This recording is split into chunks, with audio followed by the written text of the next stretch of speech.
महाप्रयोग को चालू करते हुए कभी मैंने 81 पर छोड़ा था। तो आप आगे की कथा सुनेंगे और संपर्क करना है तो 96 39 94 33 72 पर संपर्क हो सकता है। अब 24 अध्याय अनहिल्या तथा दुर्लभ में वार्तालाप। 83 अध्याय राजा दुर्लभ को योजना।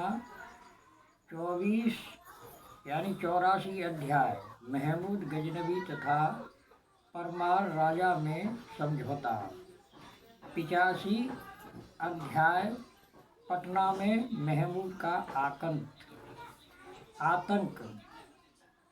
86 अध्याय नवधन राव का पटना पहुंचना। 87 अध्याय महमूद गजनवी के विरोध योजना।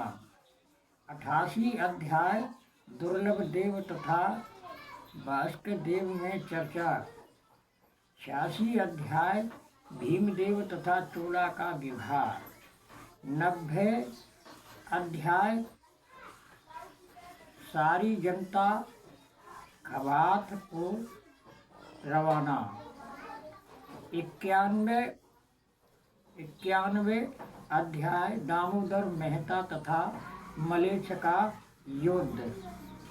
92 अध्याय दामोदर मेहता तथा महमूद गजनी की मुलाकात।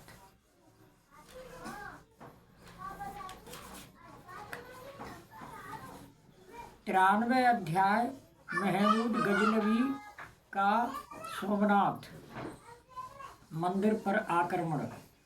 94 अध्याय महमूद के साथ महासंग्राम शुरू युद्ध। 95 अध्याय राजपूतों की आपसी में कलह से महमूद आगे। 96 अध्याय सिद्धेश्वर का अंत। 97 अध्याय महमूद का मंदिर में प्रवेश। 98 अध्याय गंगा सर्वोच्च की मृत्यु। 99 अध्याय सर्जन सिंह तथा महमूद में वार्तालाप। 100वां अध्याय महमूद गजनवी सेना सहित रेगिस्तान में दफन। 101 श्री गोरख चालीसा। 102 गुरु गोरखनाथ की आरती। 103 जहार चालीसा। 104 जहार वीर की आरती। लेखक से सपन में श्री गोगा जी का वार्तालाप। में सावन सुदी 14 को रात 9 बजे के लगभग भगवान भोलेनाथ का स्मरण कर गोरख गुरु को शीश नवाकर अपनी सैया पर जाकर लेट गया। निद्रा देवी ने जोर मारा और मैं नींद में बेहोश हो गया। मुझे कतई भी होश न रहा कि मेरा हंस स्वप्न में कहाँ कहाँ विचरता फिरा। इसी निद्रा देवी की गोद में लेटा मैं क्या स्वप्न में देखता हूँ कि एक बहुत ही खूबसूरत नौजवान अपने दाएं हाथ में बर्छा लिए नीले घोड़े पर सवार मेरे सामने, जब मैं स्वप्न में बेहोश था, आकर हंसता हुआ खड़ा हो गया। मुझे पहचानने में देर न लगी कि ये हमारे नायक गोगा जी ही हैं, परंतु मैंने इतना खूबसूरत इंसान अब तक न देखा था। बड़े बड़े देवी देवताओं के चित्र देखे थे, भगवान शंकर, भगवान श्री राम, भगवान श्री कृष्ण और गोगा जी के भी, परंतु इस वीर भेष में गोगा जी को देखता ही रह गया और दोनों हाथ जोड़े उनके दर्शन से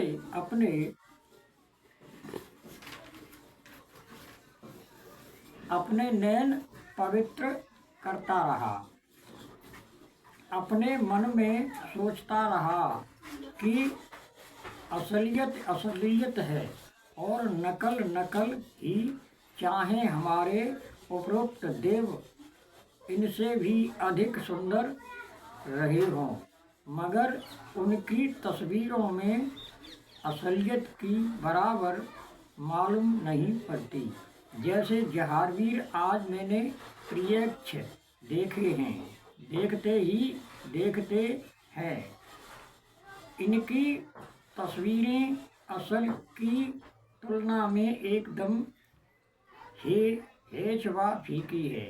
और मैं कभी गोगा जी की तरफ देखता हूँ और कभी नीले घोड़े की तरफ। मैं हैरान होकर ये सोचता था कि ये तो घोड़े सहज धरती में समा गए थे, अब ये कहाँ से आ गए जो मुझे साक्षात दर्शन दे रहे हैं। जब मुझे दर्शन करते काफ़ी देर हो गई और मेरे दोनों हाथ जोड़ने के सिवाय मुंह से बोल नहीं निकला, तब उन्होंने ही अपना श्री मुख खोलकर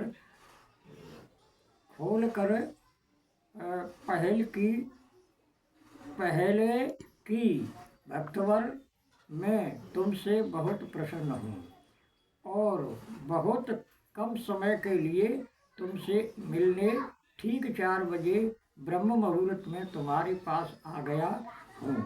मेरे पास अधिक समय नहीं है। मैं ठीक 5 बजे तुम्हारे पास से अपनी धुनी पर पाताल लोक पहुँच जाना बहुत जरूरी समझता हूँ। समय को कभी मेरी कभी घोड़े की सूरत निहारने में वृथा न गमाओ। मेरा कहना है कि तुमने दूसरे प्रकाशकों की तरह ही मेरी पुस्तकों व मेरे नाम की शोहरत की है। जैसे तुम्हारे दूसरों ने सही गलत लिखा है, वैसे ही तुमने भी लिखा है। फिर भी मैं प्रसन्न हूँ कि तुमने कुछ न कुछ तो किया है। न करने वालों से करने वाले अच्छे होते हैं। मैं तुमसे प्रसन्न हूँ। तुम मुझसे मन इच्छित वरदान मांगो। मैंने दोनों हाथ जोड़े गुरु गोरखनाथ महादेव बाबा का ध्यान धर उनके चरणों में शीश नवा निवेदन किया कि हे देव, आपकी दया से आपका दिया सब कुछ मेरे पास है और आप ही मेरे सब बिगड़े काम संभालते हो। मुझे पूर्ण आशा है आयु पर्यंत कभी मुझे अपने चरणों से जुदा न होने दोगे। रही मांगने वाली बात, तो आपसे दोनों हाथ जोड़कर ये ही प्रार्थना है कि श्री गोगा पुराण आपके श्री मुख से ही मुझे लिखवाया जाए। मेरे दोनों हाथ जोड़कर प्रार्थना करने पर श्री गोगा जी महाराज बोले, भक्तवर, ये बात एकदम असंभव है। हम लोगों के पास इतना वक्त कहाँ। हम लोगों का एक एक मिनट अनमोल है। हमें परमपिता परमात्मा की साधना में हर समय हाथ बंधे 24 घंटे खड़ा रहना पड़ता है। तभी आजकल के कलयुग वासियों के बेहिसाब पापों को क्षमा दिलाकर उनके भोजन, वस्त्र व धन, संतान और सुखी जीवन की व्यवस्था करनी पड़ती है। इस समय में पाप बेहद बढ़ गया है। भले आदमियों का जीवन दुर्भर है। अधर्म से कोई भी नर नारी नहीं डरती। मांस मदिरा का चलन दिनों दिन बढ़ रहा है। हरे राम हरे कृष्ण की जगह नाच गाने व खेल तमाशे ने कब्जा कर रखा है। अगर हमारे सिद्ध लोग प्रभु स्मरण और गुरु भक्ति ना करें तो आप लोग अपने कुकर्मों से मक्खी मच्छर की तरह अकाल मृत्यु के मुख में समा जाओ।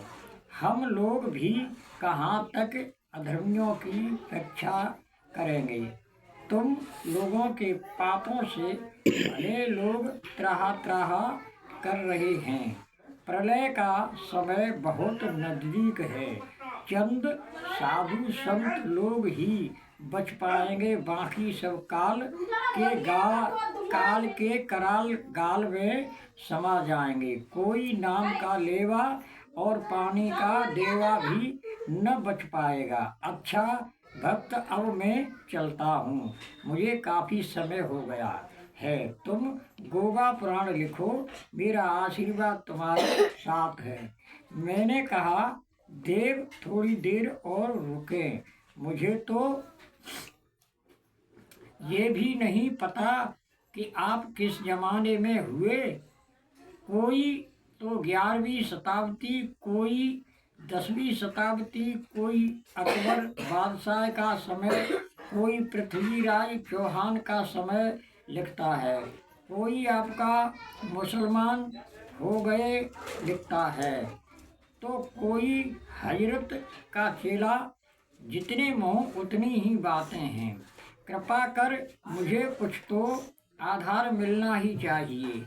मेरी इस प्रकार की विनती सुनकर श्री गोगा जी महाराज मुस्कुरा कर बोले, अच्छा तो भक्तवर, अति शीघ्र ध्यान से सुनो। मेरा जन्म तो उससे पहले ही 7वीं शताब्दी में हो चुका था, जब गौड़ बंगाले में हेमपटना का राजा गोपीचंद राज करता था और जालंधर नाथ जी महाराज महारानी सीरियल के माता पिता के गुरु राजा गोपीचंद के यहाँ कैद थे। उसी समय महारानी सीरियल का जन्म हुआ था और जब उन्होंने हमला किया था तब श्री विक्रमादित्य उज्जैन के राजा ने अपने संकट की घड़ी में मुझे बुलाया था। उसके बाद किसी तरकीब से मैंने उन्हें जिताया था। ये सब और इसके अलावा जो भी घटना घटी हैं, मैं गोगा पुराण लिखते समय अपने किसी वीर को तुम्हारे कलम या हस्ता में विराजमान कर दूंगा। उससे ये होगा कि तुम जो भी लिखोगे वो मेरा मन चाहा ठीक ठीक लिख पाओगे। चिंता मत करो, मेरा आशीर्वाद तुम्हारे साथ है। अच्छा, जय गुरु गोरखनाथ जी महाराज की। इतना कहकर जाहर जोधा ने अपना घोड़ा हवा की महफिल आसमान को उड़ा दिया। जब मैं उन्हें रोकने को उठा तो वह मेरी आंखों से ओझल हो चुके थे। मेरी आंखें खुल गई थीं और मेरे मुंह के सामने वाली घड़ी 5 बजा रही थी। जितना मुझे उनके जाने का दुख हुआ, उससे ज़्यादा उनके दर्शन कर खुशी हुई थी। जैसे स्वप्न में मुझे दर्शन दिया, मेरी प्रार्थना है वैसे ही अपने भक्तों को जो गोगा मेरी जाते हैं उन्हें भी प्रत्यक्ष नहीं तो स्वप्न में अवश्य दर्शन देने की कृपा करें। बोले जहारवीर की जय, गुरु गोरखनाथ की जय। हमारे जहारवीर में कौन कौन सी खूबियाँ थीं? ये महान वीर थे, दुष्टों के लिए महाकाल थे, दयालु भी बहुत थे, किसी को भी दुखी नहीं देख सकते थे, अछूत उद्धारक, देश सुधारक, परम गौभक्त, संतों के सेवक, नारी जाति के रक्षस, दानवीर, परोपकारी, सर्वगुण संपन्न थे। इनके अपूर्ण गुणों के कारण जो लोग उन्हें वीर नहीं कह सकते, पीर कहते हैं। पीर मुसलमानों में बहुत ऊंची पदवी है। जो संत सर्वगुण संपन्न हो वही पीर की पदवी को पहुँचता है। इसके युग में तो मुसलमानों का भारत में नामो निशान भी नहीं था। जब मुसलमान भारत में आकर बसे और इस्लामी राज्य कायम हो गया, तब इनकी तारीफ अपने हिंदू भाइयों से सुन सुनकर बड़े प्रसन्न होते थे और जहार पीर कहकर मियाँ मदार का नाम बुलंद करते तथा हिंदू भाइयों की तरह ही फूल बतासे झारवीर की समाधि पर चढ़ाकर धन संतान होने की मुरादें मांगते। इन्हीं मुसलमानों की देखा देखी भोली भाली देहात में रहने वाली हिंदू जनता भी जहार पीर की जगह जहार पीर की जय का नारा लगाने लगी तथा मियाँ मदार कहने में न चूकी। किसी ने ठीक कहा है, ना करने वालों से करने वाले लाख दर्जे अच्छे होते हैं। फिर देवता लोग तो भाव के भूखे होते हैं। क्या बढ़िया बात है। क्या बढ़िया बात है। श्री गोगा महापुराण पहला अध्याय। राजा गंगाराव का अप्सरा उर्वशी के साथ विवाह। यही कथा को विराम करते हैं। आगे की कथा कल को कहेंगे। भाग 1 में ये कथा भाग 1 अध्याय 1 में आएगी। इसका नंबर है, मोबाइल नंबर है 96 39 94 33 72। इस पर सब संपर्क करें। धन्यवाद। Thank you. आप जो भी देखें अच्छा लगे तो इस फोन पर स्वयं ही बातचीत करें।